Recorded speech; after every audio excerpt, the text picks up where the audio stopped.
So we have a very special guest here, Peter Fragiskatos. Actually, he is a Member of Parliament from London North and also Parliamentary Secretary to Minister of National Revenue.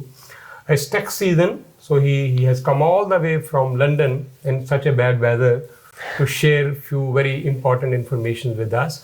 First of all, thank you so much for coming to our studio. Mr. Saini, it's a pleasure to be here. Sat Sri Akal to the entire community, and wonderful to learn a little bit more about the success that the organization has enjoyed for 21 years now. And I was glad to go through your profile. You yourself was a very successful media person, worked for so many media outlets. You're kind to say that. I did, before going into politics, before becoming a member of parliament in 2015, I did write opinion pieces for a number of news organizations, but it's always great to go into communities and talk about the work that the federal government is doing. In this case, it's tax season, and thank you for having me on the show about it. Okay, so before we talk about these tax issues and some other challenging issues we have in the country, COVID was the worst hit time for the country, and I know people from all across the country, they had to go through tough time, but now we have another challenges. There's no doubt to say that federal government helped people, try to help in every way, small businesses like us also, but now the inflation, the kind of inflation we have in the country, our housing industry, which was the backbone of the economy, yes, is struggling. So what do you think? How are the days coming in future for us in this country? I think it is a hard time. There's no question about that. And I think that if governments are going to be responsible and live up to their responsibilities, they have to recognize that in the first instance, always. Yeah. And we do that by not only helping people in any way that we can, but making sure that the challenges that they are facing are challenges that we understand. That's why members of parliament are on the ground. They are helping as much as they possibly can and taking messages back to them in Ottawa. And that's why we saw the government enact recently a doubling of the GST HST tax credit, moving ahead with dental care to help low-income individuals and families who weren't able to see the dentist before. Child care fees have been vastly reduced, working towards $10 a day by 2026, and a range of other things that we're doing to help people that are in a low-income situation and to help them with their rent. We've provided a one-time top-up to an existing program, the Canada Housing Benefit, not to mention the existing programs that already exist, like the Canada Child Benefit, for example, or the Canada Workers Benefit. Those are programs that the government has put in place. They're vital parts of the social safety net. And we saw what government can do during the pandemic, helping people in a variety of ways, helping them pay their bills, helping them pay their mortgages, helping businesses get through, whether it was through the Canada Emergency Wage Subsidy or the Qs, the CEBA program that provided loans to businesses, and of course CERB that provided income support to individuals and families during some very, very hard days. So yes, we are seeing inflation now. Yeah. Other democracies are too, but we're going to get through it, and we're going to help Canadians get through it. We had this supply chain issue, also one of the main challenges in this country. Where we stand on that now? Well, I think it is improving, certainly. Okay. COVID has upended supply chains around the world. Add to that, of course, the war in Ukraine, Russia's illegal invasion, 1 year old now. Yeah. It's an awful situation, and it has impacted things beyond Ukraine in terms of energy flows. And so taken together, that has really combined to produce an inflationary environment. But, I just look at what the IMF says, the International Monetary Fund, the World Bank, other analyses put forward by economists. I think things are improving. We are starting to see supply chains improve, but I need to be honest as well and to say that it will take more time, certainly. It's one of these things where an economic shock has been created because of the pandemic.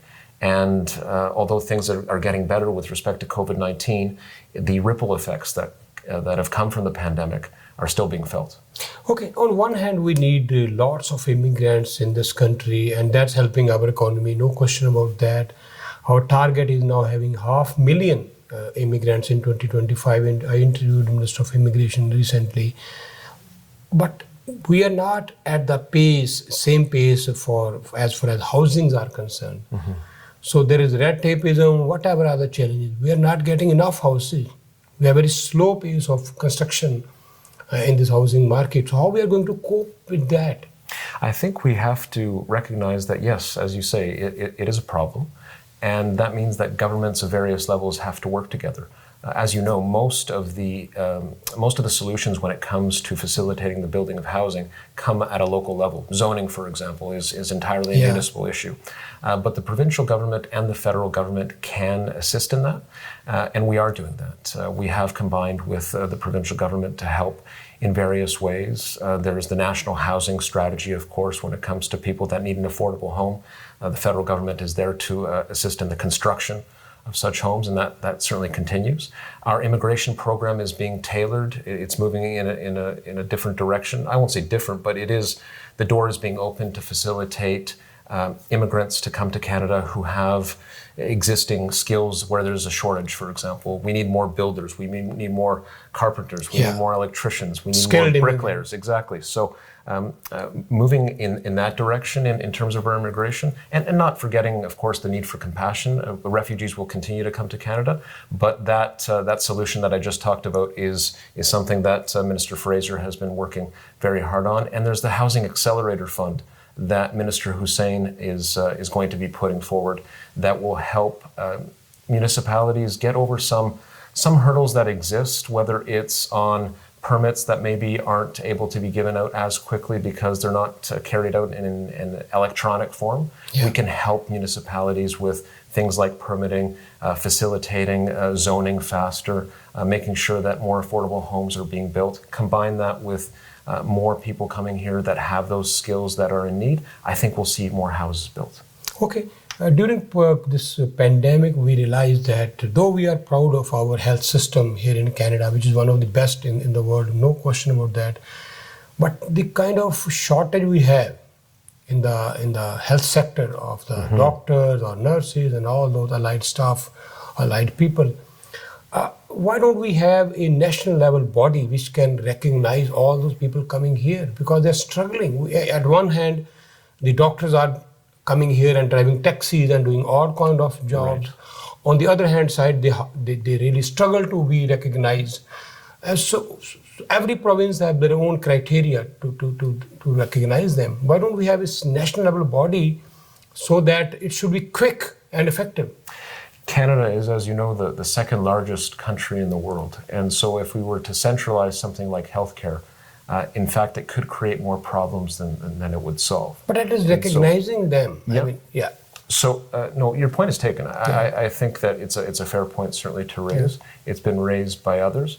But we do have a system of federalism where things like healthcare and education are among other things, obviously, are in the hands of the provinces. And so what we've tried to do within that context is to work with provinces. And the new healthcare deal that was finalized by Minister Duclos, certainly starting with the Prime Minister, but Minister Duclos, Minister Leblanc, what you've seen is significant new money, well over $40 billion that will flow to provinces in the coming years. And in return, there's an expectation among provinces, or that we have for provinces rather, that they work on key issues that are in need of attention.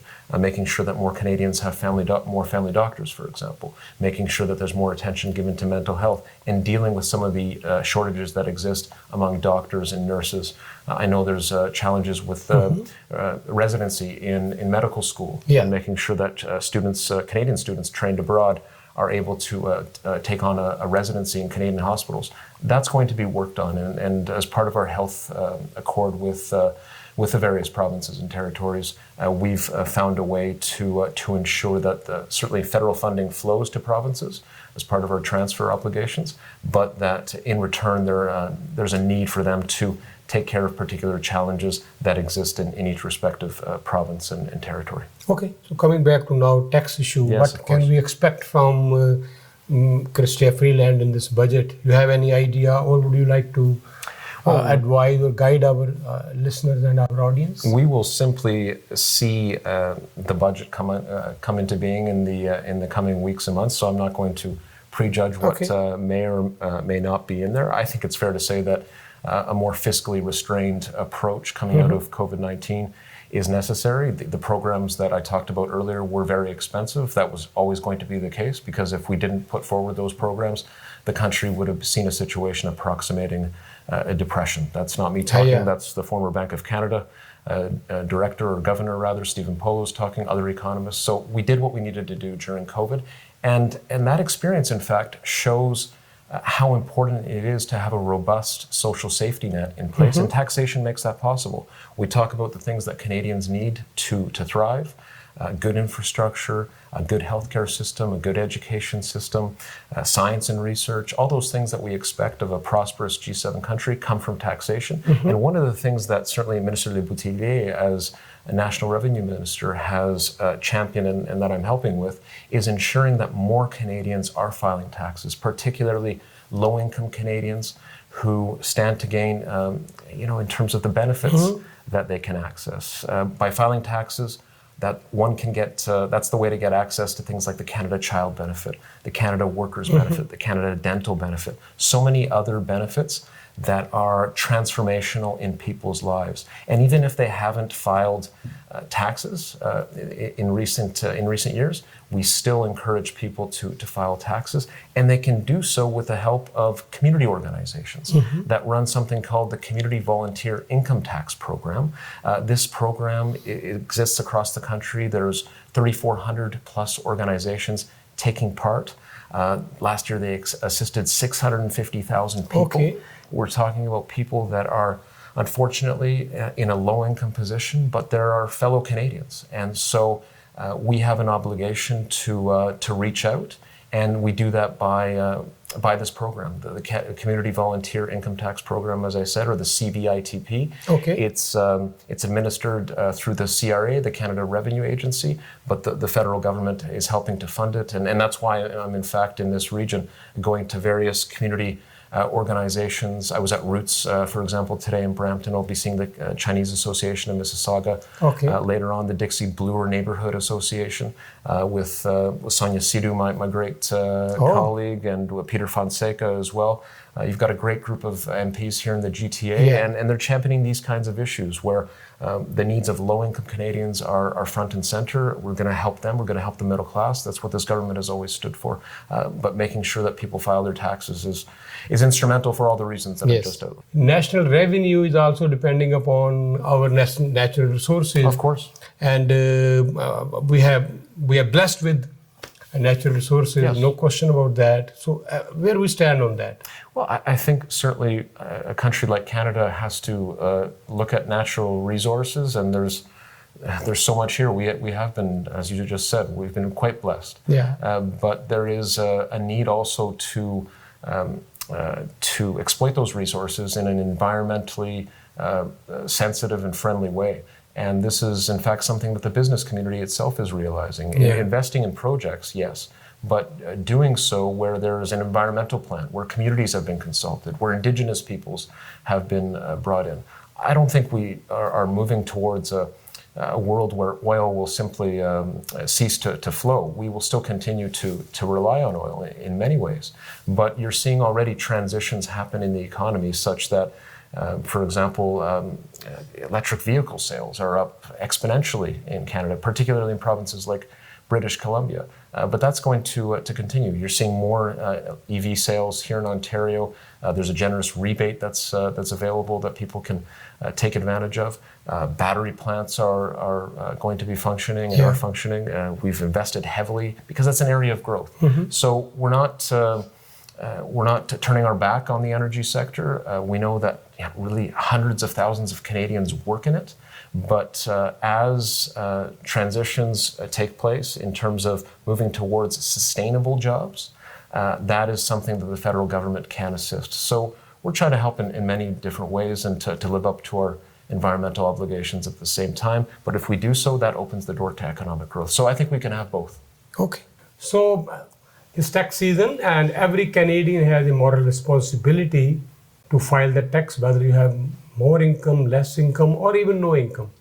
You are liable to pay your tax. It helps you not only in many ways, but you can get most of the benefits from the federal or provincial governments, whatever, if you have filed the tax.